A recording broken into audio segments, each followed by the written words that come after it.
What's up everyone? It's Stack Lessons here. Welcome back to the channel. Today we're diving into retrieval quality, re-ranking, hybrid search, and evaluation metrics. Let's get into it. By the end of this video, you'll know exactly which lever to pull when your RAG demo retrieves the right document only 40% of the time. We'll cover 2 cheap quality lifts on Databricks, 4 metrics that tell you whether retrieval actually improved, and the discipline that turns a demo into a production system. In Episode 8, Datadino picked a standard endpoint with delta sync and hybrid search for the fossil index. In Episode 5, we met the Instructed Retriever inside Knowledge Assistant, and in Episode 7, we landed chunks in the fossil chunks delta table with change data feed enabled. Now we turn those configured pieces into measurable retrieval quality. 5 terms anchor this video. Re-ranking is a second-stage scoring pass that reorders an initial candidate pool using a slower, more accurate model. BM25, the classical keyword ranking algorithm, scores documents by term frequency and document length. Reciprocal Rank Fusion, or RRF, combines multiple ranked lists by summing 1/60 plus rank. Raw scores are ignored. Only positions matter. NDCG K is a rank-aware metric that rewards highly relevant documents appearing near the top. And the Instructed Retriever, which we met back in Episode 5, turns user instructions and metadata constraints into deterministic filters before retrieval runs. Datadino shipped its first fossil RAG demo, and it found the right document 40% of the time. Visitors typed Elasmosaurus platurus, and the system returned unrelated marine reptile chunks. The instinct in that moment is always the same: swap in a bigger language model. But the language model was not the problem. The retriever was, and the fix turns out to be 2 cheap quality lifts, plus the metrics to prove they actually worked. Here's the shape of the next 10 minutes. 2 quality lifts, re-ranking and hybrid search, 4 metrics for measuring retrieval, precision at K, recall at K, NDCG at K, and MRR, and 1 discipline that ties it all together. Evaluate retrieval separately from generation. Treat that sentence as the spine of the video. 2-stage retrieval splits a hard problem into 2 easier ones. In Stage 1, a fast retriever casts a wide net and pulls a noisy candidate pool of around 50 documents. In Stage 2, a slower and more careful model rescores each candidate against the query. The final top K that goes to the language model is the best of that shortlist, not the best of the whole index. This is the same pattern Google search uses: thousands of candidates retrieved fast, then expensive models re-rank the top results before page 1. On Databricks, it's 1 parameter away. Picture a librarian helping you research fossils. She walks the right aisle and grabs 50 books in seconds: fast, rough, generous. Then she sits down and reads the back covers of those 50 to pick the 5 you should actually borrow: slow, careful, precise. 2 stages, 2 different jobs, 2 different speeds. That is the entire mental model. Here is the pipeline visualized. A user query, say, Elasmosaurus platurus, flows into vector search, which is fast and noisy and pulls back the top 50 candidates. Those 50 flow into the re-ranker, which is slower but more precise and rescues the truly relevant ones into a small top K, and only that small top K reaches the large language model. The language model never sees the noisy pool. The Databricks docs put it plainly: if you enable the re-ranker, the top 50 results are rescored by the Databricks re-ranker model before the final result count is returned. The columns to re-rank setting picks which text columns the re-ranker actually sees, and those columns get concatenated together before the model scores them. 2 numbers to lock in from that quote: the pool size is 50, and the columns you list are the columns the model judges by. And here's what enabling it actually looks like in code. You call the similarity search method like you already would, but you pass a Databricks reranker object into the reranker parameter, and you list the columns you want the reranker to score. That's it. No new endpoint, no GPU provisioning, no fine-tuning, one object, one list of columns. The reranker pulls 50 candidates under the hood and returns the top 5. The columns to re-rank argument deserves a closer look, because 2 details bite people in production. First, order matters. The columns get concatenated in the order you list them, and earlier columns dominate the relevant score, so put your most important text first. Second, that concatenated text is truncated at 2,000 characters total, not 2,000 per column. If you list 2 columns of 1,500 characters each, the re-ranker only sees the first 2,000 characters of the combined string, and the tail gets dropped. The upside is real, though. You can include metadata like a parent document summary or a category alongside the chunk itself, which gives the re-ranker context the chunk alone could not provide.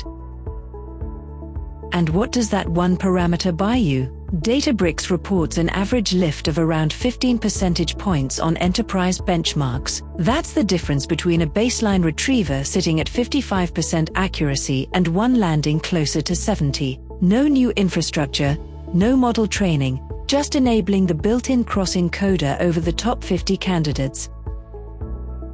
The re-ranker is not free, though. It earns its keep on RAG agents running at a few queries per second, with the standard 50 down to 5 ratio, where quality matters more than 100 milliseconds of latency. It is the wrong tool for a real-time search bar with a sub-100 millisecond budget, or for tiny candidate pools.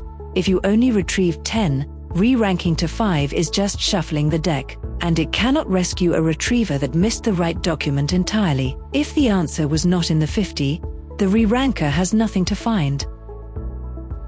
Here is the counterintuitive part that catches teams off guard. Adding a re-ranker often lowers total RAG latency, not raises it. The re-ranker itself costs around 1.5 seconds for a typical batch of 50 documents, and can drop closer to a quarter second for shorter chunks. But the language model's generation cost shrinks substantially when fewer junk chunks reach its attention. Engineers who measure the re-ranker in isolation pull it out for the wrong reason. Always measure end to end.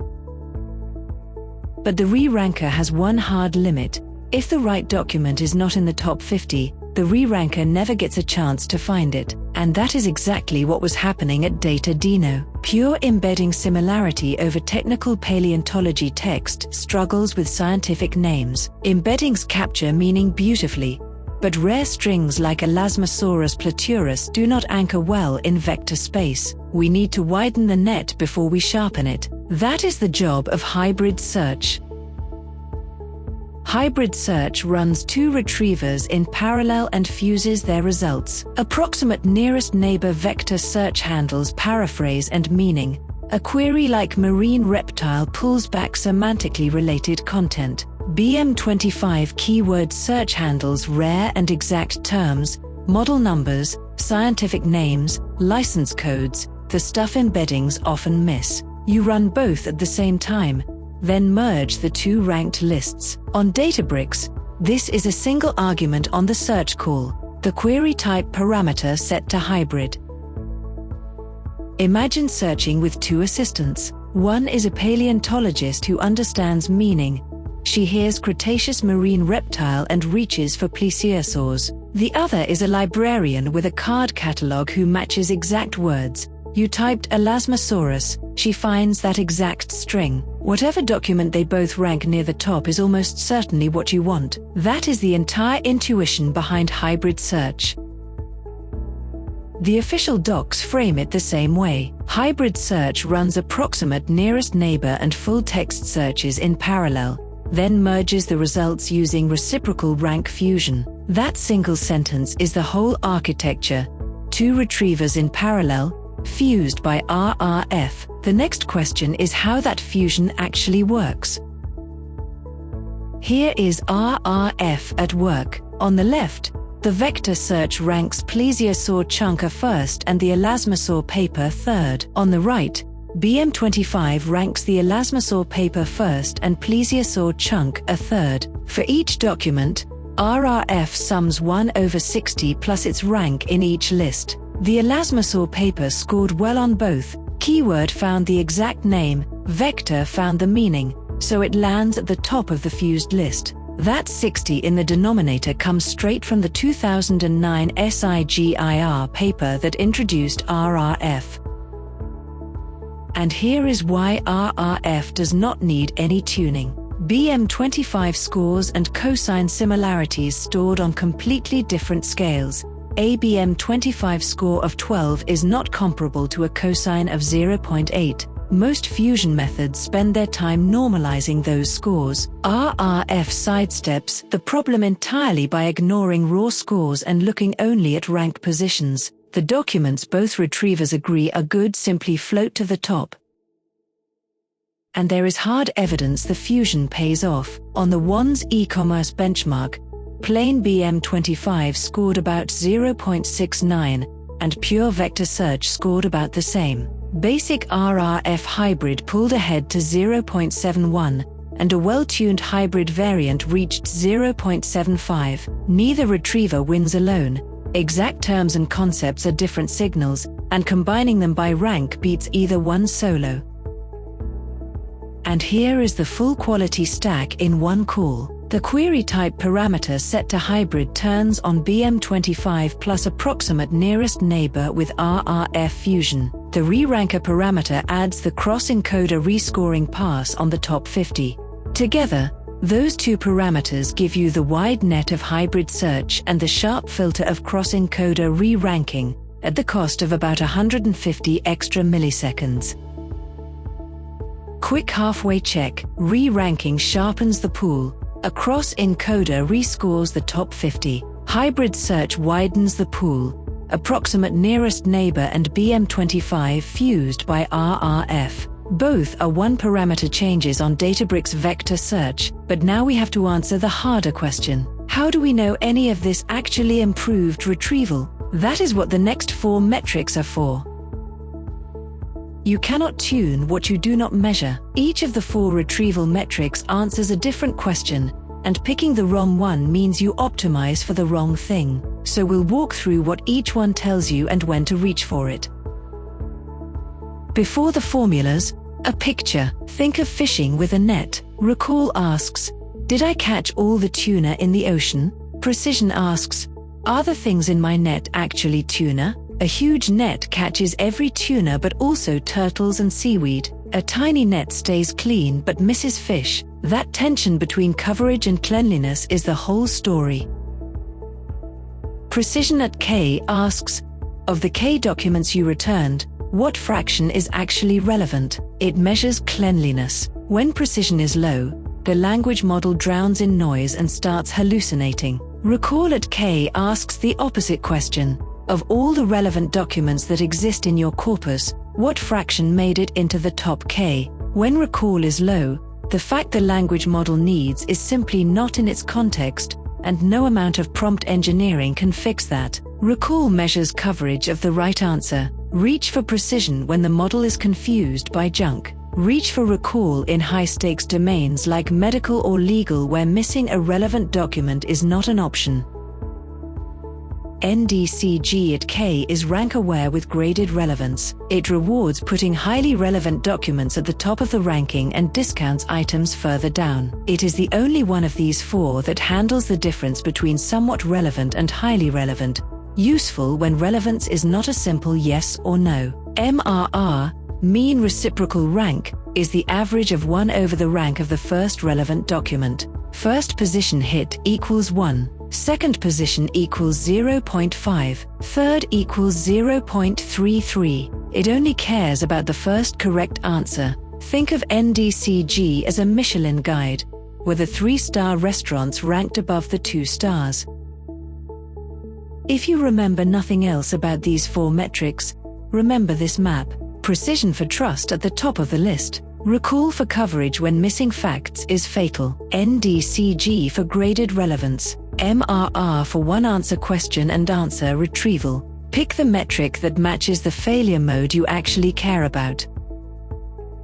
Now we have to address a misconception that shows up everywhere. Cosine similarity between the language model's answer and a ground truth answer feels like an evaluation metric. It is not. All it tells you is that the model wrote something that sounds plausibly like the reference. It tells you nothing about whether the retriever found the right context in the first place. The right engineering practice is to evaluate the retriever and the generator separately.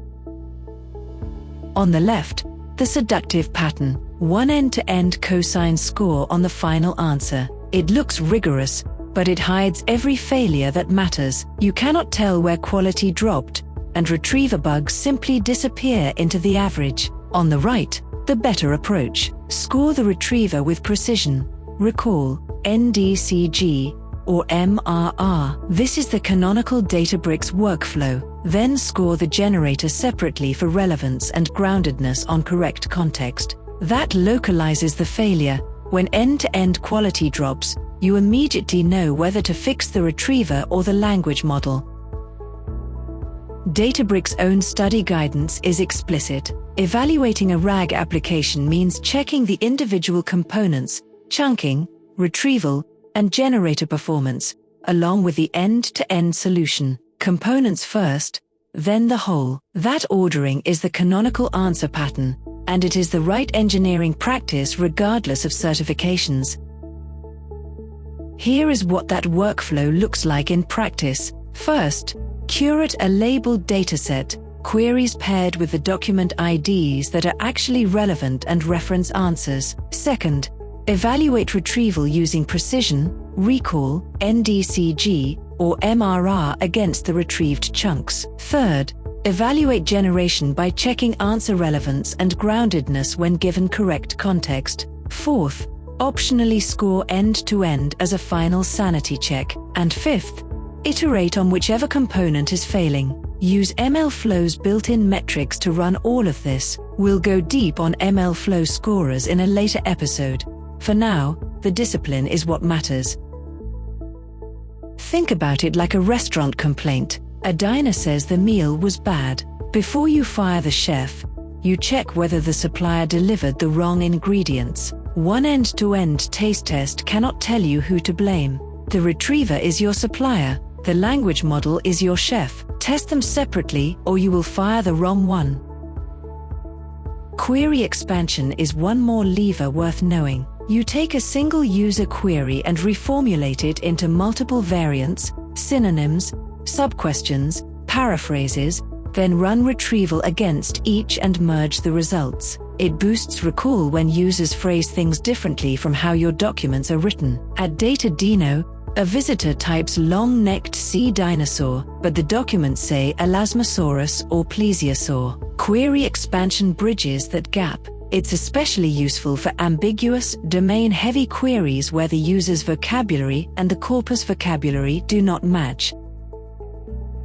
Now for the structural upgrade. In traditional RAG, when you need a rule like only show fossils licensed for commercial use, that rule lives in the system prompt. You are asking the language model to enforce it, which it sometimes does and sometimes does not. The instructed retriever, which we met inside Knowledge Assistant in episode 5, treats the user's instructions as a search plan. Constraints become deterministic metadata filters that run before retrieval, not please added to the prompt afterward.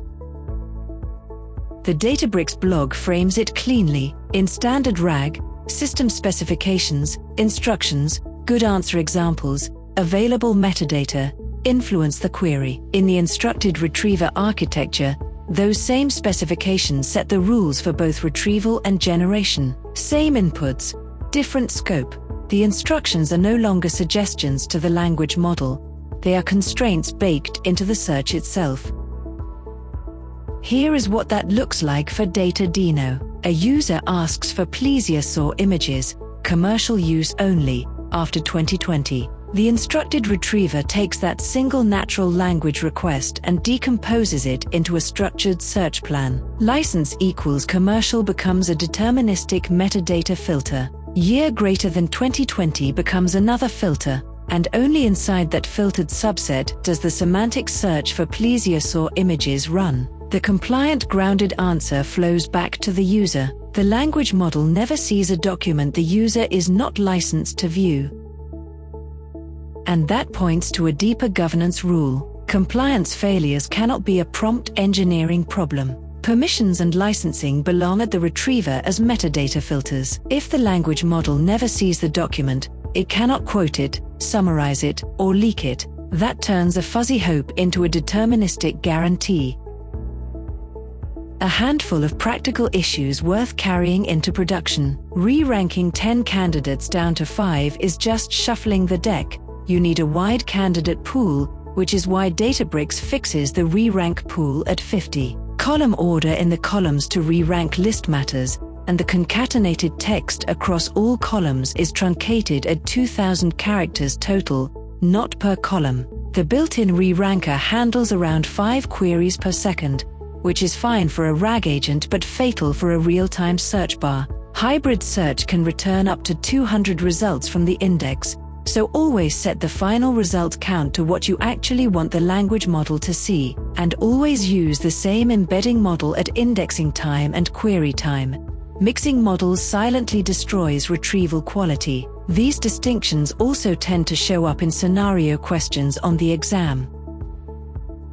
5 decision rules to take with you. If retrieval quality is bad, add the built-in re-ranker, 1 parameter, around a 15-point lift. If queries contain rare terms, codes, or scientific names, switch the query type parameter to hybrid. If quality dropped and you do not know why, evaluate retrieval and generation separately, never guess. If you need permissions or recency enforced, push them into metadata filters via the Instructed Retriever, not into prompt text. And when picking a metric, precision for trust, recall for coverage, NDCG for graded relevance, MRR for one answer question and answer. Next up, we go deep on ML flow evaluation and scorers, the tooling that runs all of this for you. All right, time to put your knowledge to the test. Question 1. A team's RAG application returns the right document only 45% of the time. Users frequently search by scientific names and product codes. Which single configuration change is most likely to improve retrieval quality? Is it A, switch the language model to a larger generation model? B, set the query type parameter to hybrid on similarity search to combine BM25 with vector search? C, increase the language model temperature to encourage diverse outputs? Or D, re-embed the corpus with a smaller embedding model? Take a moment to think about it. The answer is B. Scientific names and product codes are exact string queries that BM25 handles natively, but embeddings often miss. Setting the query type parameter to hybrid fuses approximate nearest neighbor vector search with BM25 keyword search via RRF, a 1-parameter change that directly targets this failure mode. Question 2. An engineer configures Databricks reranker with the columns to re-rank list set to text and parent doc summary. Their chunks frequently exceed 5,000 characters in the text column, with the most relevant passages often appearing at the end. What problem will they encounter? Is it A, the concatenated text across both columns is truncated at 2,000 characters total, so relevant passages at the end are invisible to the re-ranker? B, the re-ranker will fail with a token limit error? C, the re-ranker will automatically split long chunks into multiple candidates? Or D, column order will be reversed during concatenation? Take a moment to think about it. The answer is A. The Databricks reranker concatenates all columns listed in the columns to re-rank list and truncates the combined string at 2,000 characters total, not per column. Relevant content appearing later in long chunks is silently ignored, with no error, just degraded quality. The fix is shorter chunks or restructuring content so key information appears early. Question 3. A team reports their RAG application quality has dropped in production. They want to determine whether the retriever is failing or the language model is generating poor answers. What is the canonical Databricks approach? Is it A, compute cosine similarity between generated answers and ground truth answers? then compare to last week's average. B. Redeploy the application with verbose logging and inspect the chain manually. C. Curate a labeled dataset and evaluate retrieval and generation as separate components. Or D. Increase the number of retrieved chunks and observe whether quality returns. Take a moment to think about it. The answer is C. The canonical Databricks workflow is to evaluate retrieval and generation as separate components against a curated labeled dataset using MLflow built-in metrics. End-to-end cosine similarity scores hide where the failure occurred and prevent targeted fixes. Question 4. A compliance team requires that frontline staff only see policy documents licensed for their region, while compliance analysts can see all documents. The engineer is tempted to add only return documents licensed for the user's region to the system prompt. What is the correct Databricks pattern? Is it A. Add the licensing rule to the system prompt and rely on the language model to enforce it? B. Filter documents in a post-processing step after generation by parsing the language model output? C. Use the Instructed Retriever pattern with metadata filters applied at retrieval time, so unauthorized documents never enter the language model context? Or D. Fine-tune the language model on a licensing-aware dataset for each user role? Take a moment to think about it. The answer is C.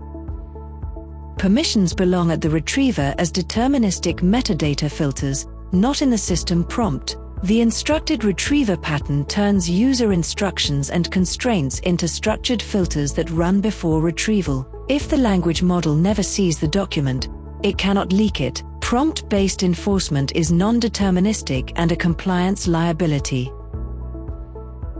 Let's test a concept from an earlier episode. Question 5. A team uses an embedding model with a 512-token context window, but configures their chunker to produce 2048 token chunks. What happens at indexing time? Is it A. The embedding endpoint rejects the chunks with a clear error message? B. Vector search automatically splits oversized chunks before embedding? C. The chunks are embedded successfully because modern embedding models handle arbitrary input lengths? Or D. The embedding model silently truncates each chunk to its first 512 tokens, embedding only 1/4 of the content? Take a moment to think about it. The answer is D. As we covered back in episode 7, embedding models silently truncate input that exceeds their context length. No error, no warning. 3/4 of each chunk is invisible to the embedding, destroying retrieval quality. Always match chunk size to the embedding model's context window. That was exactly Datadino's second chunking mistake. And that's a wrap on retrieval quality, re-ranking, hybrid search, and evaluation metrics. If this helped, subscribe for the rest of the Databricks GenAI Engineer Cert series. It helps me keep making these lessons free, and I'll see you in the next one.